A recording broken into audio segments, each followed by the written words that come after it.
ജനുവരി മാസം 25 വിശുദ്ധ പൗലോസ് അപ്പോസ്തലന്റെ മാനസാന്തരം. തിരുവചനം: അവൻ അവരോട് പറഞ്ഞു, നിങ്ങൾ ലോകമെങ്ങും പോയി സുവിശേഷം പ്രസംഗിക്കുവിൻ. മാർക്കോസിൻ്റെ സുവിശേഷം 16-ാം അധ്യായം 15-ാം തിരുവചനം. തിരുസഭ ഇന്ന് വിശുദ്ധ പൗലോസ് അപ്പോസ്തലന്റെ മാനസാന്തര തിരുനാൾ ആഘോഷിക്കുകയാണ്.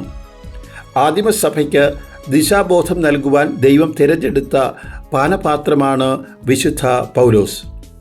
ഒരു ഫരീസയൻ എന്ന നിലയിൽ തീഷ്ണമതി ആയതിനാൽ പഴയ നിയമ കാലഘട്ടത്തിലെ നിയമങ്ങളും പാരമ്പര്യങ്ങളും ഉപേക്ഷിച്ച ക്രിസ്ത്യാനികളെ തുറുങ്കിലടയ്ക്കുവാനും ശിക്ഷിക്കുവാനും സാവുൾ രംഗത്ത് നിന്ന് പ്രവർത്തിച്ചു.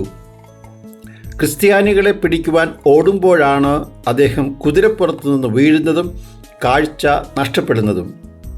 വീണുകിടക്കുന്ന സാവുൾ ഉയർത്തെഴുന്നേറ്റ യേശുവിൻ്റെ ശബ്ദം കേട്ടു.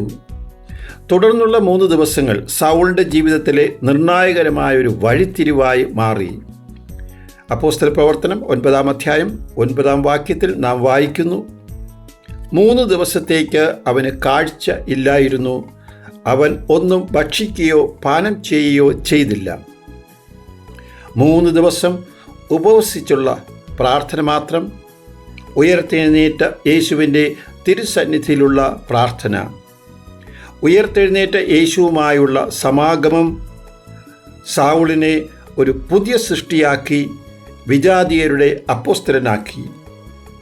ഫരീസയനായിരുന്നപ്പോൾ ഉണ്ടായിരുന്ന വാശിയും പ്രതിബദ്ധതയും വർദ്ധിക്കുവാൻ കാരണമായി വിശുദ്ധ പൗലോസ് ഗലാത്യയിലെ സഭയ്ക്ക് എഴുതി.